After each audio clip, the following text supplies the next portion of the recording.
எல்லோருக்கும் வணக்கம். மார்க்கெட்ல ஃபால் ஆகி மார்க்கெட்ல லாஸ் ஆறவங்க எல்லாருமே என்ன நினைச்சிட்டு இருப்பாங்க? இந்தியன் ஸ்டாக் மார்க்கெட் எதனால ஃபால் ஆகுதுன்னா, இப்ப நடக்கக்கூடிய இந்த வார், அதாவது இஸ்ரேல், ஈரானுக்கு இடையில இந்த வார்னால தான் வேர்ல்டு பங்குச் சந்தைகளும் ஒரு பாதிப்பு அடைஞ்சிருக்கு அப்படிங்கிறத எல்லாருமே நினைச்சிருப்பாங்க. அதுதான் நியூஸ் நிறைய போயிட்டு இருக்கு. பட் பெரும்பாலானவங்க தெரியாத ஒரு விஷயம் வந்து என்னன்னா, இந்தியன் ஸ்டாக் மார்க்கெட் லாஸ்ட் 6 டேஸா கண்டினியூஸா ஃபால் ஆகுது. பட் சைனீஸ் மார்க்கெட் வந்து லாஸ்ட் ஒரு 4 டேஸ்ல மட்டும் கிட்டத்தட்ட 3 மடங்கு வந்து ரைஸ் ஆயிருக்கு. இந்திய பங்கு சந்தைகள் வந்து கிட்டத்தட்ட 5% மேல இறங்கியிருக்கு. சீன பங்கு சந்தைகள் 21% வந்து ரைஸ் ஆயிருக்கு. கடந்த ஒரு மாசத்துல மட்டும் சீன பங்கு சந்தைகள் வந்து அதனுடைய லோல இருந்து 32% வந்து உயர்ந்திருக்கு. ஸோ இதுக்கு என்ன முக்கியமான காரணம்? இப்போ லாஸ்ட் 1 மந்த்தா வந்து வார் நடந்துட்டு தான் இருக்கு. ஆனா எதுக்கு சீன பங்கு சந்தைகள் மட்டும் ரைஸ் ஆகுதுன்னா, இதுல தான் எஃபிஐனுடைய ஃபாரின் போர்ட்ஃபோலியோ இன்வெஸ்டர்னு சொல்றோம். ஸோ இவங்களுடைய ஒரு ஒரு மேஜிக், இவங்களுடைய அந்த சேஞ்சிங் வந்து இருக்கு.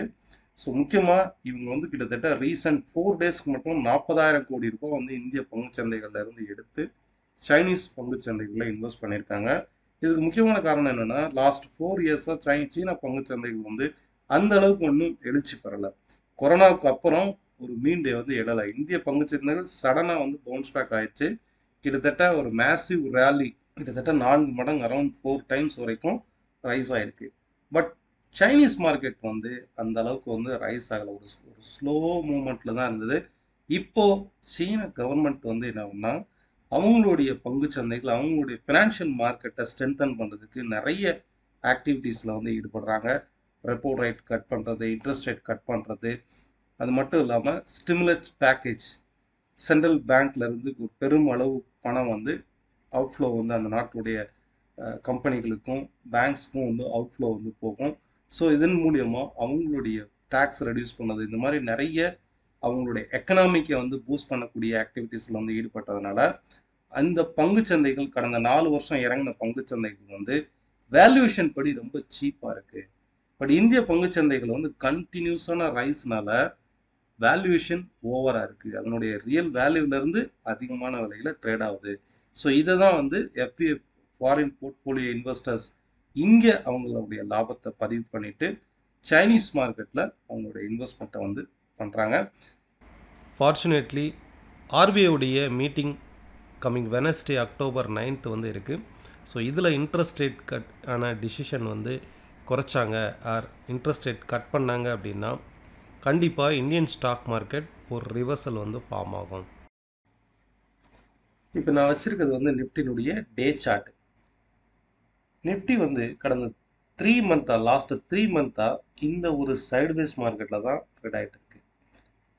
சரி, இதில் வந்து பாருங்க, எக்ஸாக்டா இந்த ட்ரெண்ட் லைன்ல மார்க்கெட் வந்து மீட் ஆகுதா?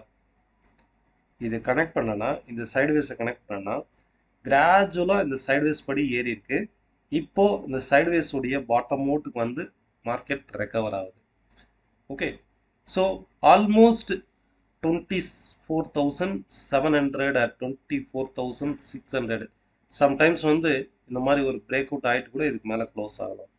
ஸோ மார்க்கெட் வந்து ஆல்மோஸ்ட் பாட்டம் அவுட் ஆயிருக்கு அப்படிங்கிறது தான் நம்ம வந்து எடுத்துக்கலாம்.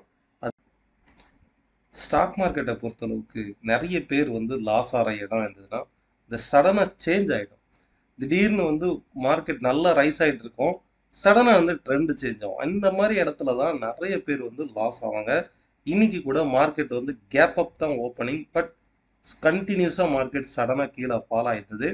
இந்த மாதிரி ஃபால் ஆகிற மார்க்கெட்டு கரெக்டாக 11 மணி இருக்கும். ஸோ இங்கேருந்து திடீர்னு அப்சைட் ரைஸ் ஆகும்னு யாருமே நினச்சி பார்க்க மாட்டாங்க. பட் பட் நம்ம நம்ம இன்னைக்கு எக்ஸாக்டாக லைவ் மார்க்கெட் மார்க்கெட்டில் அதை அனாலிசிஸ்ல கணிச்சிருந்தோம். போஸ்ட் இன்னைக்கு பண்ணது லைவ் மார்க்கெட்டில் கரெக்டாக நம்ம 11 போஸ்ட் o'clock பண்ணது இதை கேட்டு பாருங்கள். 7. மெம்பர்ஸ் எல்லோருக்கும் வணக்கம். நிஃப்டினுடைய டெக்னிக்கல் அப்டேட்டு. நிஃப்டி மார்க்கெட் வந்து ஒரு வாலட்டாலிட்டியாக இருந்தாலும் கேப் அப்பாக ஓப்பன் ஆனாலும் கரெக்டாக இன்ட்ராடே டார்கெட் 25,030 வந்து ரீச் ஆயிருக்கு. 25,800 810 இது வந்து இன்ட்ராடே சப்போர்ட். புட் ஆப்ஷனில் இருந்தீங்க அப்படின்னா இந்த இடத்துல ப்ராஃபிட் புக் பண்ணுறது நல்லது. அதே நேரம் உங்களுக்கு பேங்க் நிஃப்டியும் ஆல்மோஸ்ட் சப்போர்ட் லெவலுக்கு நியர்பைல தான் ட்ரேட் ஆகுது. இதில் பாருங்க நம்ம கணிச்சிருக்கிறது 24,830. 24,800 810ங்கிறது சப்போர்ட்டாக இருக்கும். மார்க்கெட் இங்கேருந்து ரைஸ் ஆகிடும். இதுதான் இதில் மென்ஷன் பண்ணியிருக்கேன். பட் 25,800ன்னு சொல்லியிருக்கிறேன். சரி, இப்போ 11 மணிக்கு பார்த்தீங்கன்னா கரெக்டாக 24,810 ட்ரேட் ஆகுதா, 835 ட்ரேட் ஆகுது. இதுக்கு அடுத்து என்ன நடந்திருக்கு அப்படிங்கிறத பாருங்க. அகெயின் மார்க்கெட் கீழே ஃபாலோ ஆகுது, சடனாக அப்சைட் ரைஸ் ஆகுது பாருங்க. கிட்டத்தட்ட எவ்வளோ தூரம் ரைஸ் ஆயிருக்கு பாருங்க. 24,800 இருந்து 25,003, கிட்டத்தட்ட ஒரு 200 பாயிண்ட் வரைக்கும் ரைஸ் ஆயிருக்கு. இது எத்தனை நிமிஷத்துல? கிட்டத்தட்ட குறைஞ்சபட்சம் ஒரு 20-25 நிமிஷத்துல 200 பாயிண்ட் வந்து ரைஸ் ஆகுது. அப்போ பொட்டன்ஷியலா இந்த இடத்துல ரிவர்சல் ஆகுது. இந்த இடத்துல சடனா வந்து பையர்ஸ் என்ட்ரி ஆவாங்க, இங்க செல் பண்ணவங்க ப்ராஃபிட் புக் பண்ணுவாங்கன்னு சம் கால்குலேஷன்ஸ் வந்து இருக்கு. ஓகே, வேவ் அனாலிசிஸ்ல இந்த ஆக்ஷன் வேவ்க்கு இங்கே தான் ரியாக்ஷன் நடக்கும், இங்கே தான் ப்ராஃபிட் புக்கிங் நடக்கும், இந்த இம்பல்ஸ் இவ்வளோ தான் போகும்.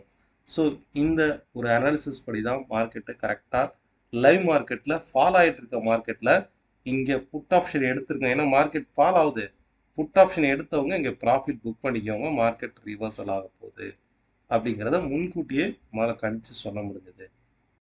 இது என்னோட ஒன் ஆஃப் தி ஸ்டூடெண்ட்டோடைய ட்ரேடு. ஆஃப்டர் போஸ்ட் பண்ணதுக்கப்புறம் கிட்டத்தட்ட 53,000 வந்து ப்ராஃபிட் பண்ணியிருக்காங்க. இது இன்னொரு ஸ்டூடெண்ட்டுடைய அவங்க ட்ரேட் எடுத்த இது இன்னொரு ஸ்டூடெண்ட் அவங்களுடைய ட்ரேடு. ஸ்டாக்ல வந்து ட்ரேட் பண்ணியிருக்காங்க. இது அவங்களோட ஓன் அனாலிசிஸ், அதாவது அவங்களுடைய ஓன் ட்ரேடு. நிஃப்டி பேங்க் நிஃப்டியில் இது ஸ்டாக்ல வந்து எடுத்திருக்காங்க. இது இன்னொரு ஸ்டூடெண்ட்டுடைய ட்ரேடு. இவங்க வந்து பேங்க் நிஃப்டியில் வந்து எடுத்திருக்காங்க, புட் ஆப்ஷன் பி எடுத்திருக்கிறாங்க. ஃபைன். அதே நேரம் ஆர்பிஐடைய டெசிஷன் வேற வருது, வெயிட் பண்ணுங்க. புதுசாக வந்து ஏதாவது நீங்கள் ஆவரேஜ் பண்ணணும் அப்படின்னா இந்த இடத்துல மார்க்கெட் அடுத்து ஒரு கேண்டில் 1 or 2 days இந்த கேண்டில்ஸ் வந்து இதில் க்ரீன் கலர் கேண்டிலாவோ ஆர் இந்த இடத்துல டச் பண்ணிட்டு மேலே க்ளோஸ் ஆனாலோ மார்க்கெட் சப்போர்ட் எடுக்குதுன்னு அர்த்தம். திருப்பியும் இந்த ரேலி வந்து கண்டினியூஸாக அப்சைட் ரைஸ் ஆகும். பிகாஸ் ஒவ்வொரு டைமும் மார்க்கெட் வந்து இந்த இடத்துல ஷார்ப்பாக ஃபால் ஆனாங்க பாருங்க, gap down, huge gap down, but even though market recover ஆகி மேலே போகுது பாருங்க. ஸோ ஓவராலாக அப்சைடில் இருக்கக்கூடிய மார்க்கெட் இந்த மாதிரி தான். எப்போ சடனாக அப்சைடு ரிவர்சல் ஆகும்னு தெரியாது. கரெக்டாக சப்போர்ட்டிவ் ரீஜனில் இந்த ரிவர்சல் கன்ஃபார்ம் ஆகட்டும். சேம் உங்களுக்கு பேங்க் நிஃப்டியும் வந்து பார்த்தீங்கன்னாக்கா ஆல்மோஸ்ட் அந்த சப்போர்ட்டிவ் ரீஜனில் ட்ரேட் ஆகுது. பேங்க் நிஃப்டி நீங்கள் வீக்லியில் எடுத்து பார்த்தீங்கன்னா தெரியும். சரி, இப்போ இந்த வாரம் வந்து இன்னும் க்ளோஸ் ஆகலை. இப்போ இந்த வாரம்லாம் வந்து இவ்வளோ தூரம் ஃபால் ஆகிருக்கு இல்லையா. ஸோ ஃபஸ்ட்டு ஆவரேஜ் ட்ரெண்ட்லைன் சப்போர்ட்டுங்கிறது நமக்கு 51,100. இப்போ மார்க்கெட் கீழே இறங்கினா கூட இதனுடைய முடிவில் வந்து வியாழக்கிழமையோ இல்லை ஃப்ரைடே வந்து லீவ் மோஸ்ட் ப்ராபப்ளி, இதுக்கு மேலே க்ளோஸ் ஆகும்போது, அதாவது 51,200க்கு மேலே க்ளோஸ் ஆகும்போது மார்க்கெட் சப்போர்ட் எடுக்குன்னு அர்த்தம். தொடர்ந்து இந்த ட்ரெண்ட் அப்சைடு போகிறதுக்கான வாய்ப்பு இருக்குது.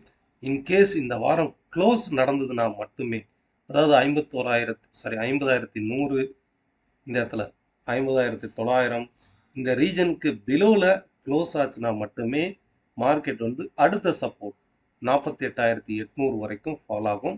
ஸோ இந்த வாரம் ஒரு முக்கியமான ஒரு வாரமாக வந்து இருக்க போது. மார்க்கெட் ரெக்கவர் ஆகுதுக்கான பாசிபிலிட்டிஸ் மோர் தென் 60% வந்து இருக்குது. 60 to 70% ரெக்கவர் ஆகுதுக்கான பாசிபிலிட்டிஸ் இருக்குது. இது ப்ரைவேட் பேங்க்ஸ், அதாவது ப்ரைவேட் பேங்க்ஸோடைய இண்டெக்ஸு ஆல்மோஸ்ட் சப்போர்ட் லெவலில் இருக்குது. இதில் முக்கியமாக ஒரு சில நபர்கள் வந்து ஸ்ட்ராங்காகவே மார்க்கெட் வந்து இது வரைக்கும் நல்ல ரைஸ் ஆன மார்க்கெட் உச்சத்தில் பை பண்ணிவிட்டு நிறைய பேர் வந்து லாஸை புக் பண்ண முடியாமல் சிந்திச்சிட்ருப்பாங்க. ஸோ அதில் நிறைய பேர் என்கொயரி பண்ண ஒரு சில ஸ்டாக்கை பற்றி பார்க்கலாம். First Reliance industries. Short term swing trade பண்ணுறவங்க இந்த ஸ்டாக்கை வந்து ஃபோக்கஸ் பண்ணி பாருங்கள். ஈவன் தோ மார்க்கெட் ஸ்ட்ராங்காக ஃபாலானா கூட ரிலையன்ஸ் இண்டஸ்ட்ரியை பொறுத்தளவுக்கு 2,600 2,650ங்கிறது வந்து ஒரு ஸ்ட்ராங்கான சப்போர்ட்டாக இருக்கும். கண்டிப்பாக இந்த ரீஜனில் இருந்து அப்சைடு வந்து ரிவர்சல் ஆகலாம். இதே போல் நிறைய பேர் எனக்கு என்கொயரி கேட்டிருந்ததில் கொச்சின் ஷிப்யார்டு இந்த கம்பெனி வந்து பார்த்திங்கன்னா கிட்டத்தட்ட லாஸ்ட் ஒரு 1 year, லாஸ்ட் இயர் ஆகஸ்ட் மந்தில் 330 ரூபா 325 ரூபாயில் ட்ரேட் ஆனது.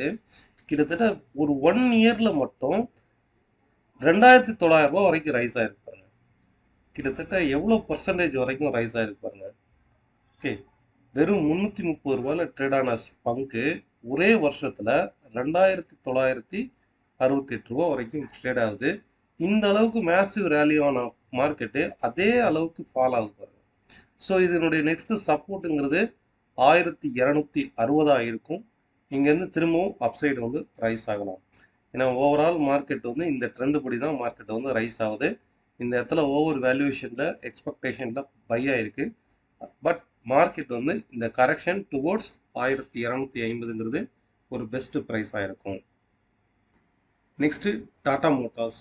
ஒரு மேசிவாக ரைஸ் ஆன பங்குகளில் டாடா மோட்டார்ஸும் ஒன்று.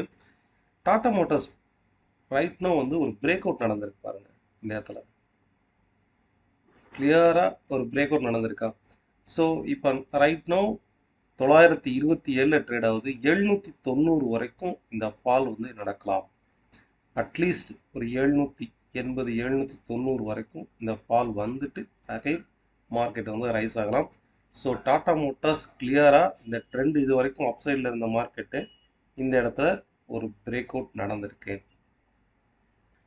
அதே போல் லாஸ்ட் இயர் ஒரு நல்ல ரைஸ் ஆன பங்குல பிஹெச்இஎல், இதுவுமே நம்ம சப்ஸ்கிரைபர் வந்து கேட்டிருந்தீங்க. பிஹெச்இஎலை பொறுத்தளவுக்கு நான் இப்போ வச்சிருக்கிறது வந்து வீக்லி சார்ட்டு. இந்த சார்ட்டில் வந்து பாருங்கள், இந்த டைரக்ஷன் வந்து கிளியரான ஒரு uptrend. But right now ஒரு லாஸ்ட் ஒரு 3 மந்த்தாகவே ஒரு சைடுவேஸ் மொமெண்டமில் தான் இருக்குது. எஸ்பிஐயும் இதே மாதிரியான ஒரு சைடுவேஸில் தான். இதில் பாருங்கள், ஒவ்வொரு டைமும் இந்த சப்போர்ட் எடுத்து மார்க்கெட் மேலே ரைஸ் ஆகுதா. இது செகண்ட் டைம்.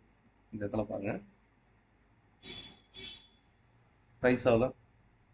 ஸோ இந்த டைமும் சப்போர்ட்டிவ் ரீஜனில் தான் ட்ரேட் ஆகுது. கண்டிப்பாக திரும்பவும் அப்சைடு போகிறதுக்கான வாய்ப்பு இருக்குது. ஒன்ஸ் இந்த ட்ரெண்ட் பிரேக் அவுட் ஆகி ஒரு க்ளோஸ் நடக்குதா, அப்போ தான் வந்து நீங்கள் எக்ஸிட் பண்ணிட்டு வெளியே வேண்டிய ஒரு தருணம். இதெல்லாம் வந்து ரைட் நோ இங்கேருந்து மார்க்கெட் வந்து திரும்பவும் அப்சைடு போகிறதுக்கான வாய்ப்பு தான் வந்து அதிகம். கன்க்ளூஷனுக்கு வந்து வரலாம். மார்க்கெட் வந்து ஷார்ட் டேர்ம் சப்போர்ட்டிவ் ரீஜனில் ட்ரேட் ஆகுது. மேக்ஸிமம் ஒரு குஷன் மாதிரி ஒரு 100 பாயிண்ட்லேருந்து 150 பாயிண்ட் வந்து இதில் கரண்ட் மார்க்கெட் ப்ரைஸ்லேருந்து ஃபால் ஆகலாம். பேங்க் நிஃப்டியை பொறுத்தளவு கரண்ட் மார்க்கெட் ப்ரைஸ்லேருந்து ஒரு 300 பாயிண்ட் வந்து ஃபால் ஆகலாம். ஆல்மோஸ்ட் சப்போர்ட்டிவ் ரீஜனில் செக்டார் வைஸும் ட்ரேட் ஆகுது, இண்டெக்ஸ் வைஸும், அதாவது நிஃப்டி இண்டெக்ஸ் வைஸும் ட்ரேட் ஆகுது. இதே நீங்கள் வந்து க்ரூட் ஆயிலில் பார்க்கும்போது ஒரு ஷார்ட் டேர்மில் பிரேக் அவுட் அப் சைடில் வந்து பிரேக் அவுட் நடந்திருப்பாங்க. இது வரைக்கும் டவுன் ட்ரெண்டாக இருந்த மார்க்கெட்டு இந்த இடத்துல கிளியராக பிரேக் அவுட் ஆயிருக்கு. ஸோ ஹியர் ஆஃப்டர் மார்க்கெட் வந்து அடுத்த ரெசிஸ்டன்ஸை நோக்கி 6700 நோக்கி தான் போகும்.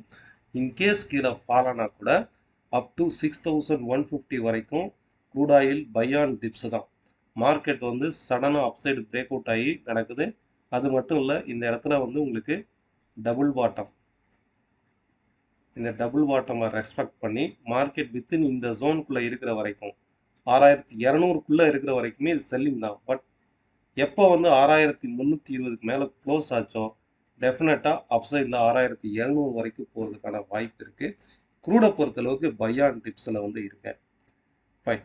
நாளை ட்ரேடு நன்றாக அமையட்டும். வாழ்த்துக்கள். தேங்க்யூ.